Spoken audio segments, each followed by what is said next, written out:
Halo guys, gimana kabarnya? Kali ini saya akan menceritakan film yang terinspirasi dari kisah nyata, mengisahkan tentang seorang sniper wanita terbaik dalam sejarah dan paling ditakuti pada Perang Dunia Kedua, sehingga media Amerika menjulukinya sebagai wanita pembawa kematian. Sniper ini adalah Ludmila Pavlyuchenko, lahir tanggal 12 Juli tahun 1916 di Ukraina. Film berawal pada tahun 1937 di sebuah perguruan tinggi. Seorang remaja yang bernama Ludmila telah diterima menjadi mahasiswa Fakultas Sejarah di Universitas Kiev Ukraina dengan nilai terbaik.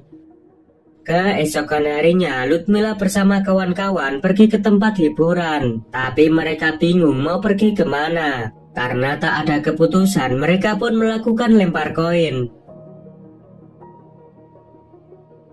Dan akhirnya pilihan pergi ke lapangan tembak adalah pemenangnya. Melihat ketika teman laki-lakinya masing-masing diberi peluru, tiba-tiba Ludmila meminta izin pada instruktur agar ia diperbolehkan ikut menembak. Kemudian instruktur memberikan mereka sebuah senjata dan 5 buah peluru. Instruktur lalu mengajarkan Ludmila cara menembak yang benar. Ludmila berusaha menembak sebaik mungkin yang telah diajarkan instrukturnya. Setelah melakukan tembakan, mereka semua diminta menyebutkan nama masing-masing keluarga mereka. Instruktur lalu mengecek papan target tembakan. Tanpa diduga, Ludmila mendapat poin tertinggi, meski sempat diremehkan ketika teman laki-lakinya. Tapi salah satu temannya protes. Dia meminta instruktur untuk kembali mengecek hasil tembakan mereka. Namun, instruktur mempersilahkan mereka melihat sendiri hasilnya jika tidak percaya.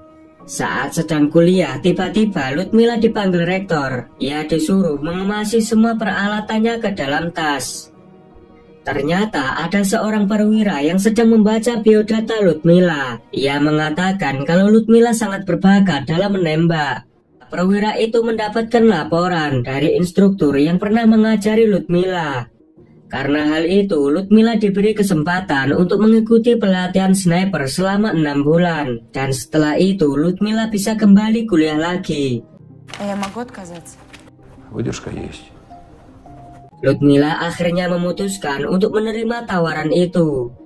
Sebelum berangkat, Ludmila pamit kepada ayah dan ibunya. Dalam pelatihan, Ludmila menempuh pendidikan sniper yang sangat keras. Sang pelatih memperlakukan para peserta pria dan wanita sama saja. Mereka diajari menjadi sniper yang handal.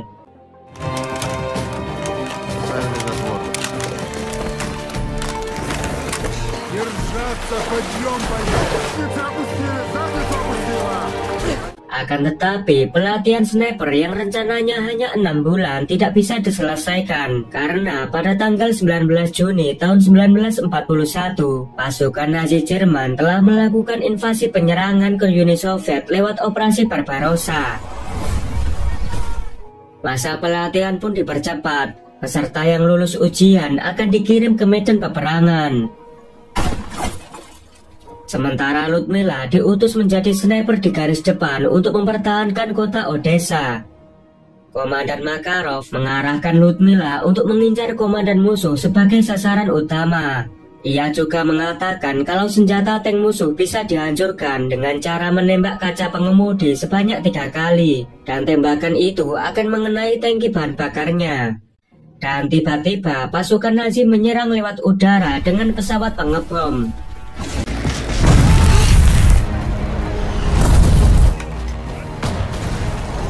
Dalam situasi genting, Ludmila berusaha menyusuri parit untuk mencari senjata yang bisa digunakan. Setelah menemukan senjata rekannya yang gugur dalam pertempuran, Ludmila memberanikan diri membidik bagian jendela tank yang sedang menyerang mereka. Dengan bantuan Makarov, Ludmila akhirnya berhasil menghancurkan tank Jerman. Ketika Ludmila akan menembak seorang komandan Nazi, namun tiba-tiba ia menunda tembakannya. Ludmila merasa ragu karena seumur hidupnya belum pernah menembak manusia. Tapi saat wajah Ludmila terciprat darah dari rekannya yang tertembak, dia pun memutuskan untuk menembak komandan pasukan musuh. Tembakan Ludmila akhirnya membuat pasukan Jerman mundur. Kapten Makarov lalu memberi Ludmila vodka untuk mengurangi beban mental yang dialami Ludmila. Ternyata keberhasilan Ludmila menembak tank musuh sangat diapresiasi oleh panglima pasukan yaitu Maijan Ivan Petrov. Sang jenderal memberi Ludmila penghargaan berupa senapan semi-otomatis. Di hadapan pasukan, Ludmila bersumpah tak akan memberi belas kasihan sedikit pun pada musuh dan dengan senapannya dia akan membunuh ratusan tentara Jerman. Ludmila diajari Makarov untuk membongkar senapannya agar Ludmila bisa mengenali senjata yang ia miliki. Malam itu Makarov menceritakan dirinya saat perang di Finlandia. Ia pernah membunuh 3 musuh dengan 1 tembakan.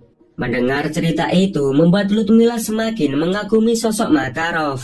Бах, и получается. Троих?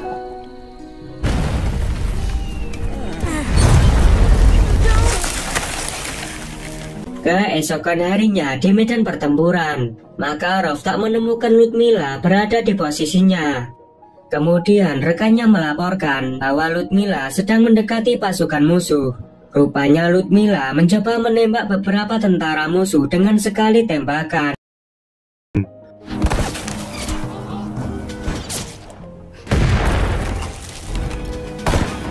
Ludmila disuruh kembali pada posisinya karena tindakan itu sangat berbahaya.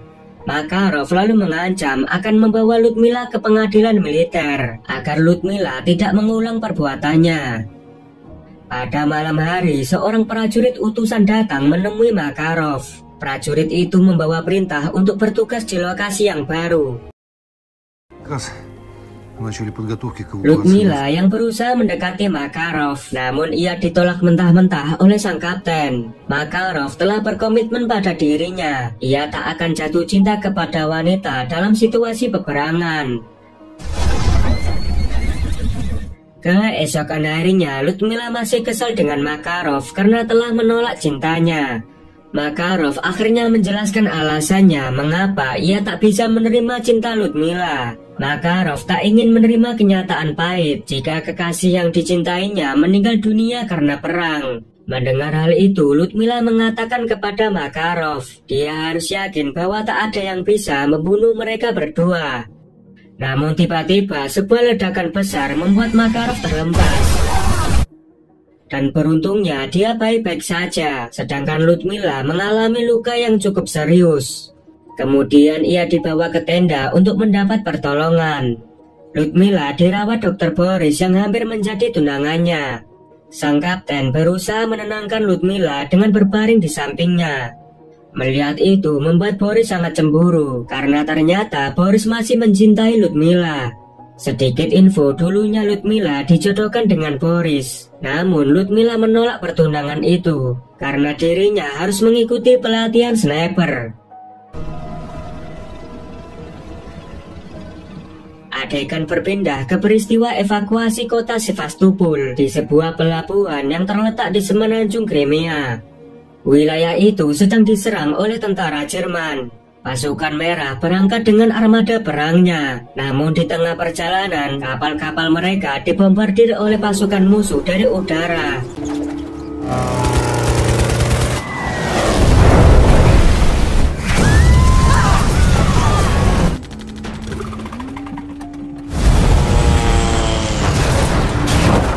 Setibanya di Sevastopol, Ludmila mendatangi Jenderal Ivan. Ia meminta jenderal menandatangani laporan kesehatannya agar dirinya diperbolehkan untuk ikut berperang. Jenderal Ivan mengatakan bahwa hanya dokter yang berwenang memberi izin. Dengan terpaksa, Ludmila menghadap kepada Boris untuk menandatangani laporan kesehatannya. Namun Boris tak mengizinkannya karena kondisi Ludmila belum pulih. Tiba-tiba perhatian Ludmila teralihkan setelah mendengar bahwa pasukan garis depan telah kembali dari medan pertempuran. Ludmila berusaha mencari Makarov hingga seseorang memanggil namanya. Ternyata dia adalah orang yang diwasiatkan oleh Makarov agar memberikan senapan miliknya pada Ludmila. Mengetahui Kapten Makarov telah gugur membuat Ludmila sangat bersedih, hingga tangannya pun gemetar saat menyentuh senapan Makarov. Ludmila pun kembali menghadap Boris dengan wajah emosi. Setelah mendengar kematian Makarov, lalu Boris menandatangani laporan kesehatan Ludmila. Dalam misi ini, Ludmila dikenalkan dengan Kapten Leonid. Kapten Leonid ditunjuk menggantikan Makarov untuk memimpin pasukan. Да. Keesokan harinya, Ludmila yang berpasangan dengan Leonid sedang membidik tentara musuh. Namun kali ini perlakuan Ludmila terhadap musuhnya sangat berbeda.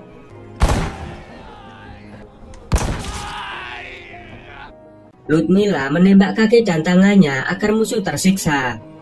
Melihat itu, Leonid segera menembak mati prajurit tersebut. Terlihat Ludmila kesal dengan Leonid. Ludmila ingin agar mereka tersiksa sebelum menemui ajalnya. Mendengar ucapan Ludmila, Leonid lalu menasihatinya. Leonid mengatakan peperangan bukan hanya tentang kematian. Masih ada kehidupan yang harus mereka jalani bagi mereka yang masih hidup. Dan kehidupan ini tidak hanya untuk balas dendam. Malam harinya, mereka berdua mendapat misi berbahaya menghadapi sniper musuh. Ludmila selalu diandalkan dalam setiap misi. Ia mampu menguasai medan perbukitan maupun di kawasan bersalju. Dengan tembakan jitunya, Ludmila membunuh pasukan musuh tanpa ampun. Sehingga pasukan Nazi akhirnya berhasil dipukul mundur dari kota Sevastopol.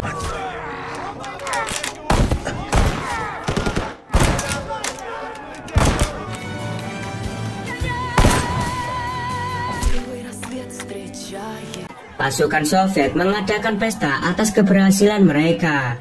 Ludmila memperkenalkan Boris kepada Leonid dan meninggalkan mereka berdua.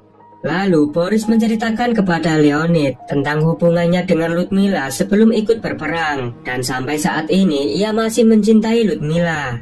Dalam pesta itu, Ludmila sedang berselisih dengan seorang prajurit pria. Leonid pun segera datang dan menghajar pria itu. Akhirnya pertengkaran bisa dilerai oleh komandan mereka. Dengan spontan Leonid menghampiri Ludmila dan menciumnya. Kini mereka berdua sudah pacaran dan selalu bersama. Di sela-sela menjalankan misi, mereka menyelingi dengan candaan dan aksi konyol.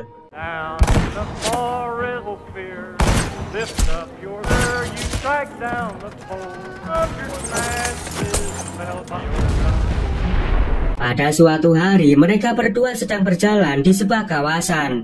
Tanpa sengaja, Leonid menginjak sesuatu.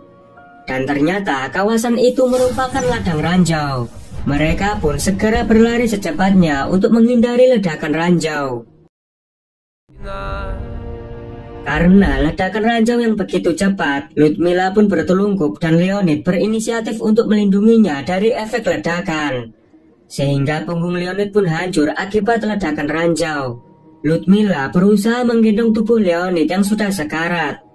Begitu sampai di dekat pasukan, ia segera meminta pertolongan dan akhirnya bantuan pun datang. Ludmila kembali merasakan kenyataan pahit. Untuk kedua kalinya dia harus kehilangan orang yang dicintainya. Setelah sadar, Ludmila melihat Boris yang sedang merawatnya. Boris mengaku menyesal telah memberi izin Ludmila untuk ikut berperang. Ketika sedang dirawat, mereka didatangi seorang perwira yang membawa perintah agar Ludmila harus tetap bertugas karena Jerman mengira Ludmila telah mati. Mau tidak mau, Ludmila harus terjun lagi ke medan tempur dengan keadaan belum sembuh. Ia kembali mengenakan pakaian dinas militernya dan akan menghadapi seorang sniper terbaik Jerman, Otto von Singer. Dari laporan intelijen, sniper musuh sedang melakukan pengintaian di daerah alun-alun. Mendengar itu, Ludmila segera pergi ke sana. Я не годна к боевой службе, все. Selama 24 jam lebih, Ludmila berkamuflase di antara bebatuan. Tapi saat melakukan pengintaian, dia merasakan sesuatu yang tak nyaman di punggungnya. Dia baru menyadari jika lukanya belum sembuh dan kembali berdarah. Merasa tak tahan lagi di tempat persembunyiannya, Ludmila pun keluar dari persembunyiannya setelah melihat sniper musuh. Melihat kemunculan Ludmila, sniper musuh mengetahui keberadaannya. Mereka berdua lalu beradu tembakan. Dan ternyata tembakan musuh hanya mengenai dada Ludmila, sedangkan sniper musuh telah meregang nyawa. Di markas, Boris menghadap Majen Evan. Ia memohon segera mengevakuasi Ludmila, dikarenakan Ludmila sudah 4 kali terluka dalam bertugas. Awalnya Evan menolak permohonan itu karena Ludmila sangat penting bagi pasukannya. Ludmila adalah salah satu kekuatan utama yang telah menghabisi ratusan prajurit Jerman. Mendengar itu, Boris menganggap kalau Evan memang sengaja mengorbankan Ludmila. Dan akhirnya Evan mengizinkan Boris mengevakuasi Ludmila. Tapi saat sampai di dermaga, lonjakan pengungsi membuat penumpang berdesakan masuk ke kapal. Boris mengajak Ludmila memilih jalan alternatif lain. Mereka akan menaiki sebuah perahu menuju ke tempat pengungsian. Namun pada kenyataannya Boris memutuskan untuk tinggal di Sevastopol. Katanya ia akan menyusul dengan perahu berikutnya. Singkat cerita, kota Sevastopol yang dipertahankan selama 250 hari akhirnya jatuh juga di tangan pasukan Hitler. Tak diketahui pasti bagaimana nasib Boris serta 80.000 jiwa penduduk kota Sevastopol dan pasukan merah. Entah telah tertangkap atau dijatuhi hukuman mati. Dan yang pastinya Boris telah menyelamatkan hidup Ludmila. Adegan berlanjut 1 tahun kemudian pada sebuah pertemuan ibu negara di Amerika. Eleanor menanyakan masing-masing para prajurit mahasiswa Uni Soviet atas pencapaiannya yang mereka raih. Awalnya Eleanor hanya terkagum biasa, seperti bertemu prajurit yang memiliki kemampuan pada umumnya. Namun ibu negara sangat terkesima ketika ia berhadapan dengan seorang wanita yang bernama Ludmila Pavlyuchenko. Ludmila mengatakan dirinya adalah seorang sniper yang telah membunuh 309 tentara Nazi. Mendengar hal itu membuat semua orang tertuju padanya. Mereka menyerbu dengan beragam pertanyaan sewaktu dirinya menjalankan tugas. Singkat cerita, Ludmila dipanggil dalam sebuah acara konferensi pers. Ludmila mengatakan dirinya sekarang berusia 25 tahun dan telah membunuh 309 tentara fasis. Apakah hadirin tidak merasa bahwa kalian sudah terlalu lama bersembunyi di balik punggung saya?